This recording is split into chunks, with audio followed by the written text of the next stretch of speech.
Nice curtains. We like them, huh? Seem pretty clean. Interesting texture. A bit rougher than you'd expect. If you were wondering. Knowing my crowd, at least 3 of you were sitting there wondering. I walked past the line when I got here. I saw some of you. You look like what RFK is trying to cure. That prick. Say hello to comedian Dan Lamort, who has some harsh words for the Secretary of Health and Human Services, Robert F. Kennedy Jr. His new one today, he said he's going to find out the cause of autism by September. He's treating it like some Scooby-Doo villain. Like he's just going to pull a mask off. It's been Skittles the whole time. Specifically the red ones. What a weirdo. Dude, there's so many pictures of that guy online with his shirt tucked into his jeans and he's holding a lizard, like, and it's like, you can't solve what you might have to, dude. You like stuff like us. Stop being a prick about it. Hey, everybody. I hope you're having a good Independence Day weekend.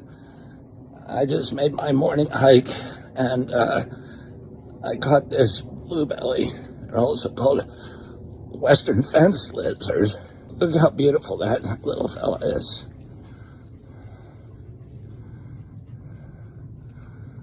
Anyway, I'm going to let him go. Of course. I'll say goodbye.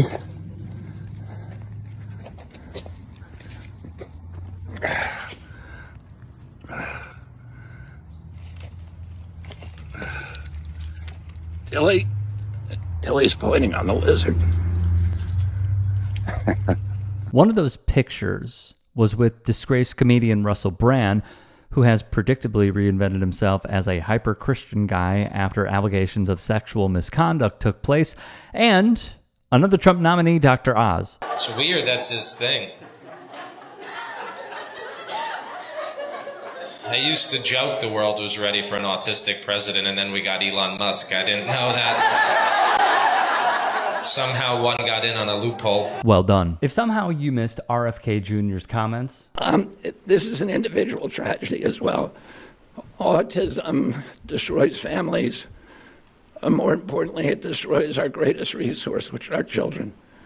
These are children who should not be suffering like this. These are kids who, many of them were fully functional and regressed because of some environmental exposure into autism when they're 2 years old. And these are kids who will never pay taxes. They'll never hold a job. They'll never play baseball. They'll never write a poem. They'll never go out on a date. Many of them will never use a toilet unassisted. And we have to recognize we are doing this to our children. Which were not only false, but in my view, insane. At 31 years old, Tony Snell is living his dream. He's come a long way from growing up in South Central Los Angeles and has defied the odds again and again. I could have easily joined in some gangs or did all negative things back then, but basketball just kept me on the straight and narrow and kept me on the path that I wanted to be in. Last year, Tony and his wife Ashley noticed their little boy Carter was starting to miss some developmental milestones. By 18 months, he still wasn't talking. He was doing a lot of stimming. So it's like this kind of movement always has to have like 6 or 7 toys in his hands. Usually one is always a basketball. So the doctor was like, well, we need to get him tested for autism. I was always independent growing up, always been alone. I just couldn't connect with people in the personal side of things. At the age of 31, Tony was diagnosed with autism spectrum disorder. Were you surprised?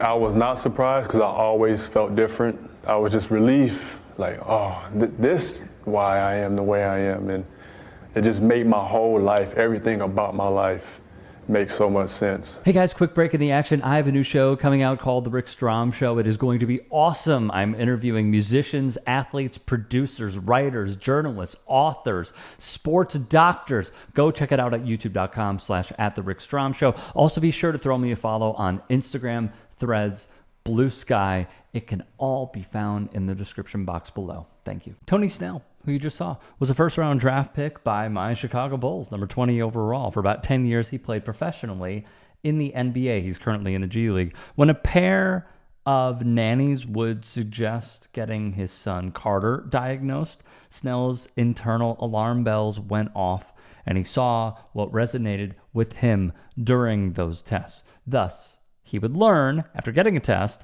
like his son, he was on the spectrum as well. And these are kids who will never pay taxes. They'll never hold a job. They'll never play baseball. They'll never write a poem. They'll never go out on a date. And now this trend has hit TikTok. Plus, Okay, pause. Autistic teacher here that's married with a master's degree in clinical social work, and I definitely didn't ruin my family's lives. What an incredibly problematic thing you just out of your mouth. First of all, I would think that someone in your position would know that autism is not a disease. It's a neurodevelopmental condition that falls under a spectrum and presents differently in everyone that has it. What you just said further harms, stereotypes, and stigmatizes people with autism. Many people with autism will date, have jobs, and oh my god, of course, pay taxes. And those of us who cannot are not less than. We just need more support than others. But what I really have an issue with is you said that people who are autistic ruin families. because on that front, in 1998, RFK Jr. and his wife Mary hired 23-year-old Eliza Cooney to be a live-in babysitter. She wrote in her diary of the inappropriate behavior of RFK Jr., including him, quote, rubbing his hand up and down her thigh under the kitchen table. At another point, he went into her bedroom and wanted Cooney to rub lotion on his back. She called it, quote, highly inappropriate. RFK Jr. would begin groping her hips, ribcage, and chest, and didn't stop until interrupted by another staff member when the babysitter was searching the pantry. In a book written by Maureen Callahan titled Ask Not the Kennedys and the Women They Destroyed, the following excerpt would read, Bobby was never around, ever. He didn't have a job that required travel, yet he traveled all the time. When he did swoop in, he'd take one or all of the children on some adventure and leave Mary behind. She had become persona non grata, despite hosting all the dinner parties, the 4th of July BBQs, the celebrity-studded fundraisers, despite raising their children. Another excerpt. Mary had been seeing a therapist, sometimes alone, sometimes with RFK Jr. Her name, Sheena Hankin. She specialized in high-profile clients. When RFK Jr. asked Mary to be diagnosed as mentally ill, Hankin refused. Quote, your wife isn't mentally ill. She is angry and depressed, but she is not ill. Then RFK Jr. did the following. By April of 2012, actress Cheryl Hines of Curb Your Enthusiasm fame entered the picture, and from the book. Bobby was making ruthless moves now. He cut off Mary's credit card. Court approved for $20,000 a month in living expenses. She was no longer welcome at the Kennedy compound. Her checking account had a zero balance. She was reduced to asking other moms at the school run if they had an extra $20 so she could get gas and groceries. The whole town knew she was broke. After unaliving herself, Bobby would call her an alcoholic.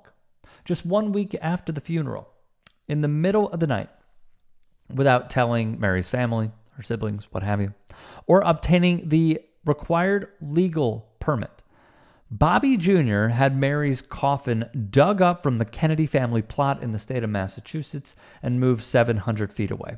When reporters found out and asked why, Kennedy Jr., through a family spokesperson, said he failed to realize how crowded the Kennedy family plot was. So Mary, his ex-wife, was left to face traffic. No headstone marking her grave, buried alone.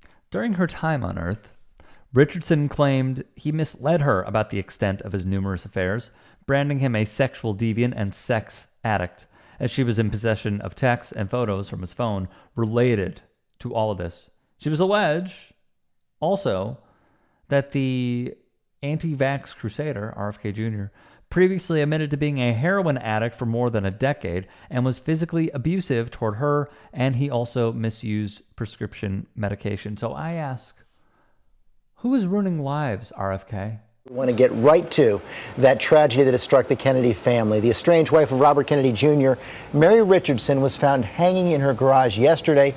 It looks like she killed herself. You know what else has crushed families? Autism does not ruin families, but you know what does? Cutting off a whale's head using a chainsaw in front of your children and then taking that whale head, putting it on top of your car and then driving it for 5 hours while the juices leak on your children inside. Autism can be stressful. Many conditions out there are. People who are autistic are not diseased. We are not less than. While some of us might need more support than others, we are not a burden. You shouldn't need a pre-K teacher to tell you that. Helping to destroy families using anti-vaccine rhetoric and practices. In late 2019, though, the country was in a public health crisis, not from a new threat like COVID, but from a very old killer of kids that had once been nearly eradicated, measles. By December, almost 4,000 cases had been reported in a country of 200,000, roughly the same population as Des Moines, Iowa.